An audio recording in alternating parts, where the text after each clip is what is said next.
Welcome to our channel. ఈరోజు మనతో పాటు ఉన్నారండి BHMS homeo physician doctor Chetan Raju garu. So సార్‌తో ఈరోజు మనం ఎందుకున్నామంటే, ఈ మధ్య కాలంలో చాలామంది అంటే పెద్ద, చిన్న తేడా లేకుండా ప్రతి ఒక్కరు ఫేస్ చేస్తున్న ప్రాబ్లమ్ మలబద్ధక సమస్య. అదే అండి కాన్‌స్టిపేషన్ ప్రాబ్లమ్. సో ఈ ప్రాబ్లమ్ రావడానికి మెయిన్ కారణం మన గట్ హెల్త్ అంటున్నారు. సో ఈ గట్‌ను మనం కాపాడుకుంటే మన కాన్‌స్టిపేషన్ ప్రాబ్లమ్ రాకుండా ఉంటుంది. అట్ ద సేమ్ టైమ్ మనం వేరే రకాల వ్యాధుల బారిన పడకుండా ఉంటామని చెప్పేసి అంటున్నారు. అది ఎలానో సార్ ద్వారా తెలుసుకుందాం. నమస్తే సార్. నమస్తే. Sir constipation problem. ఒకప్పుడు మనం పెద్దవాళ్ళు చూసేవాళ్ళం. అంటే వాళ్ళ ఏజ్ అయిపోయింది అన్నప్పుడు అప్పుడు వాళ్ళ గట్ సరిగ్గా పనిచేయదు కాబట్టే వాళ్ళ కాన్‌స్టిపేషన్ మలబద్ధక సమస్య వచ్చేది. చిన్న మెడిసిన్‌తో తగ్గిపోయేది అని చెప్పేసి అంటున్నారు. ఈ మధ్య కాలంలో చాలా తక్కువ ఏజ్‌లో చిన్న వయసులో అది కూడా చిన్న పిల్లలకొస్తుంది. తర్వాత 20 ఇయర్స్ అబోవ్ వాళ్ళకొస్తుంది. పెద్దవాళ్ళకి కూడా వస్తుంది. సో ఈ గట్ హెల్త్ మనం కాపాడుకోవడం అంత అవసరమా? అందరికీ గట్ అంటే తెలవదు చాలా మందికి. ఓకే. గట్ అంటే ఏందంటే మన గ్యాస్ట్రో ఇంటెస్టైనల్ ట్రాక్ట్. అంటే మన మౌత్ నుంచి యానస్ వరకు. ఓకే. ఇది గట్ అంటారు. సో ఏమైతదంటే మనం ఎప్పుడైతే తింటాం అప్పుడే మన డైజెషన్ అనేటిదే స్టార్ట్ అయిపోతది. Okay sir. డైజెషన్ ఎప్పుడైతే సరిగా ఉండదు అప్పుడు మనకు మలబద్ధకం ప్రాబ్లం కూడా వస్తుంది. మలబద్ధకం చాలా రోజులు అట్లనే కంటిన్యూ అయిందనుకోండి, మనకు పైల్స్ రావచ్చు, ఫిస్చులాస్ రావచ్చు, ఫిషర్స్ రావచ్చు, ఓకే. దాంతోపాటు గ్యాస్ట్రైటిస్ అనేసి ఒక కండిషన్ అది రావచ్చు, ఇండైజెషన్ సరిగా ఉండకపోవడం, అసిడిటీ రావచ్చు. సో ఏమవుతుందంటే చాలామంది వాళ్ళ డయట్ అనేది కరెక్ట్ డయట్ తీసుకోరు. Okay sir. దానివల్ల ఈ ప్రాబ్లమ్స్ అన్నీ బాడీలో స్టార్ట్ అవుతాయి. ఎందుకంటే వాళ్ళు కరెక్ట్ డైట్ తీసుకోకపోతే వాళ్ళ డైజెషన్ అనేది సరిగా ఉండదు. ఆటోమేటికలీ వాళ్ళ గట్ హెల్త్ ఏమో డిస్టర్బ్ అవుతుంది. వాళ్ళ గట్ హెల్త్ డిస్టర్బ్ అయిందంటే వాళ్ళకు అన్ని డైజెస్టివ్ రిలేటెడ్ ప్రాబ్లమ్స్ మొదలైపోతాయి. సార్ మనం ఎలాంటి ఫుడ్‌లు ఇప్పుడు యాక్చువల్ మనం తీసుకునే ఫుడ్ వల్లనే గట్ వచ్చేసి డిస్టర్బ్ అవుతుంది అని చెప్పేసి అంటున్నారు. సో మనం ఎలాంటి ఫుడ్ తీసుకున్నప్పుడు డిస్టర్బ్ అవుతది? ఎలాంటి ఫుడ్ మనం తీసుకుంటే ఈ గట్ హెల్త్ బాగుంటది? మీరు అడిగిన క్వశ్చన్ ఏమో చాలా రిలవెంట్ అండ్ చాలా మంచి క్వశ్చన్. Okay sir. ఇక్కడ మనం 2 ఫ్యాక్టర్స్ కన్సిడర్ చేయాలి. ఒకటి quantity, okay.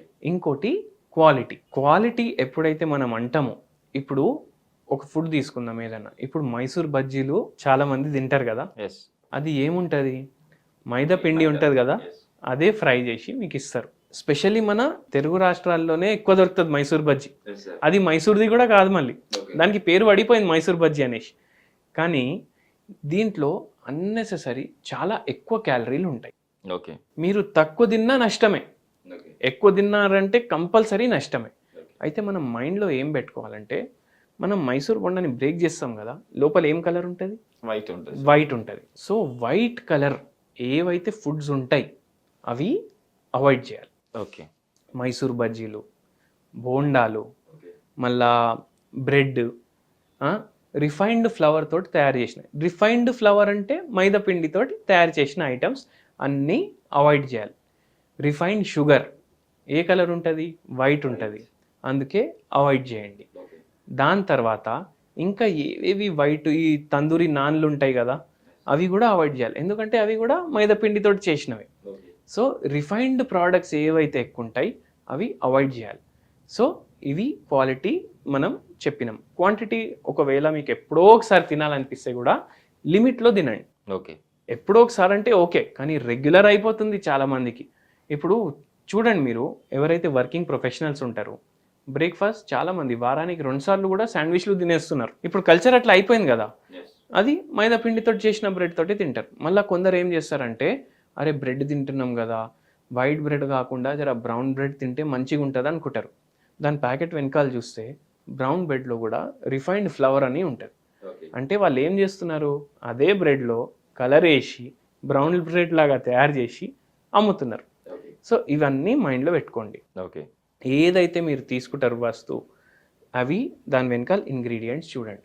Refined so flower టోటల్‌గా కార్బోహైడ్రేట్స్ ఎక్కువగా ఉన్న ఫుడ్స్ అవాయిడ్ అవాయిడ్ చేయాలి. చేయాలి. Refined okay. ఏవైతే ఇట్లా రిఫైన్డ్ ఉంటాయి ప్లస్ కార్బోహైడ్రేట్స్ అయితే చాలా ఎక్కువ ఉంటాయి దాంట్లో, ఓకే. అవి అవాయిడ్ చేయాలి. మళ్ళీ నెక్స్ట్ ప్రాసెస్డ్ ఫుడ్స్ అవాయిడ్ చేయాలి okay. And ultra processed foods avoid చేయాలి. ఓకే. ఇప్పుడు ఫ్రెంచ్ ఫ్రైస్ ఉంటాయి, యెస్. ఇంతే క్వాంటిటీ మీరు తిన్నారనుకోండి అది నష్టమే. ఓకే.